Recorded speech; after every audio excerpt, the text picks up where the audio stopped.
Jesus Christ, that as we thy servants do enter this room, there may also come in everlasting happiness, divine prosperity, unbounded gladness, fruitful charity, eternal health.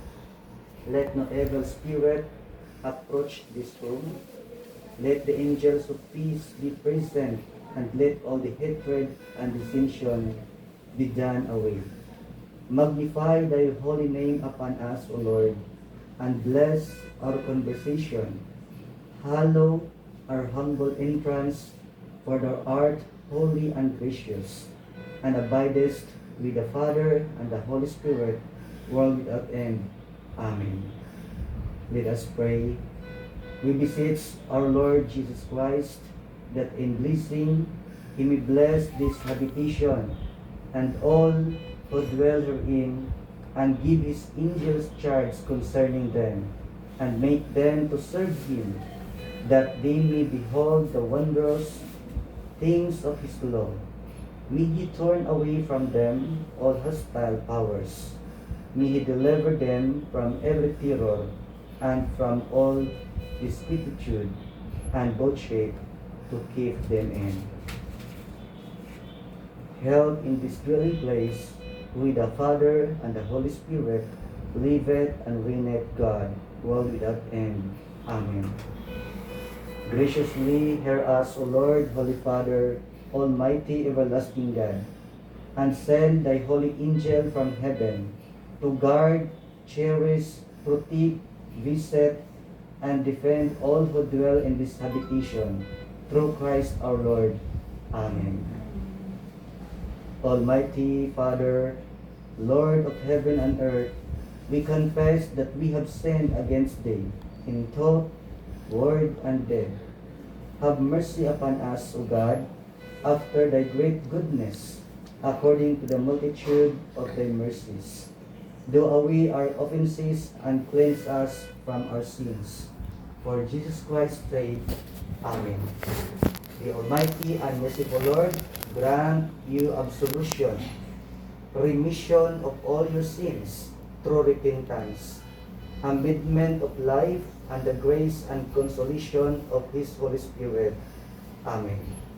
In the name of the Father, and of the Son, and of the Holy Ghost, may there be extinguished in thee all the power of the devil, by the imposition of our hands, and at the invocation of the glorious and holy Mother of God, the Virgin Mary, and of her illustrious spouse Saint Joseph, and all holy angels, archangels, patriarchs, prophets, apostles, martyrs, confessors, virgins, and all the saints. Amen. As with this visible oil, thy body outwardly is anointed.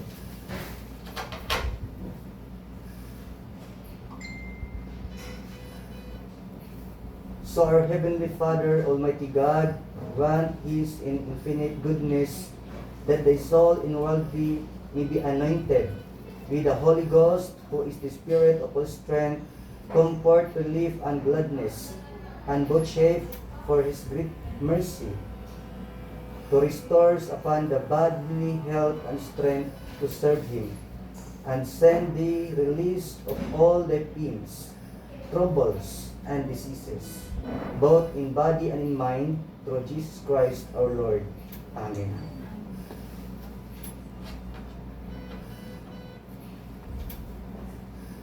By this holy unction, and by His most gracious mercy, the Lord pardon thee whatsoever thou hast done amiss by seeing. Amen.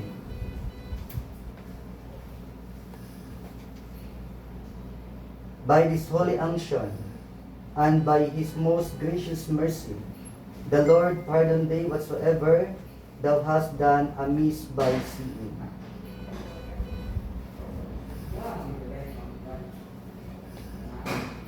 By this holy unction, and His most gracious mercy, the Lord pardon thee whatsoever thou hast done amiss by seeing. Amen. By this holy unction, and by his most gracious mercy, the Lord pardon thee whatsoever thou hast done amiss by sin.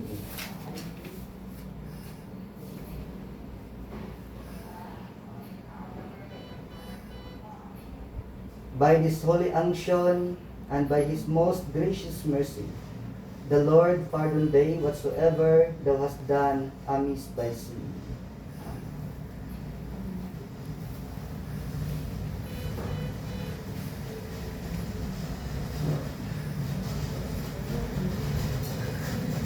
By this holy unction, and by his most gracious mercy, the Lord pardon thee whatsoever thou hast done amiss by sin.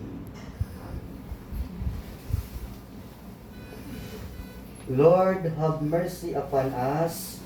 Christ, have mercy upon us. Lord, have mercy upon us. Together we say the Lord's Prayer.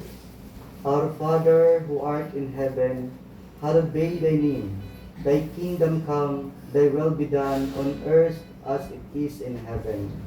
Give us this day our daily bread, and forgive us our trespasses, as we forgive those who trespass against us. And lead us not into temptation, but deliver us from evil. Amen. O Lord, save thy servant who putteth his trust in thee. Send him help from thy holy place, and evermore mightily defend him. Let the enemy have no advantage of him, nor the wicked approach to hurt him. Be unto him, O Lord, a strong tower from the face of his enemy. O Lord, hear our prayer, and let our cry come unto thee. The Lord be with you. Let us pray. Almighty God, giver of life and health, who has taught us in thy holy word to pray over the sick, and anoint them with oil in the name of the Lord. Grant, we beseech thee, to this thy servant, Calixberto, whom we anointed in the name, refreshment of spirit, and if it by the holy will, restoration to health through Jesus Christ our Lord. And to God's gracious mercy and protection, we commit thee. The Lord bless thee, and keep thee. The Lord make his face shine upon thee, and gracious unto thee. The Lord lift up his countenance upon thee, and give thee peace, both new and evermore. Amen. Look down, O Lord, we beseech thee, upon thy servant, Calixberto Pombak, painting in weakness of body and refresh the soul thou hast created, that corrected by the chastisement, he may feel himself saved by the medicine, through Jesus Christ our Lord. Amen. Lord, Holy Father, Almighty, everlasting God, who by pouring the grace of thy blessing upon sick bodies, thus preserve by thy manifold goodness the work of thy hands, graciously draw near us as we call upon thy name. Deliver thy servant from his sickness, and give him health. Raise him up by thy right hand. Strengthen him by the might. Defend him by the power, and with the hope fulfilled restore. Restore him to thy holy church through Jesus Christ our Lord. Amen. Lord, look down from heaven. Behold, visit and relieve thy servant. Look upon him with the eyes of the mercy. Give him comfort and sure confidence in thee. Defend in all danger, and keep him in perpetual peace and safety, through Jesus Christ our Lord. Amen. O God, who knowest us to be set in the midst of so many great dangers, that by reason of the frailty of our nature, we cannot always stand upright. Grant to us such healthy of mind and body, that those things we suffer for our sins, by the sustaining health we may overcome, through Christ our Lord. Amen. Father of mercies and God of all comfort, our only help in time of need, We fly unto thee for succor in behalf of this servant, here lying in great weakness of body. Look graciously upon him, O Lord, and the more the outward man decayed, strengthen him, we beseech thee, so much the more continually with thy grace and the Holy Spirit in the inner man. Give him unfeigned repentance for all the errors of his life past, and steadfast faith in thy Son Jesus, that his sins may be done away by the mercy, and his pardon sealed in heaven, through the same thy Son, our Lord and Savior. Amen. O God, whose days are without end, and whose mercies cannot be numbered, make us, we beseech thee, deeply sensible of the shortness and uncertainty of human life, and let thy Holy Spirit lead us in holiness and righteousness all our days, that when we shall have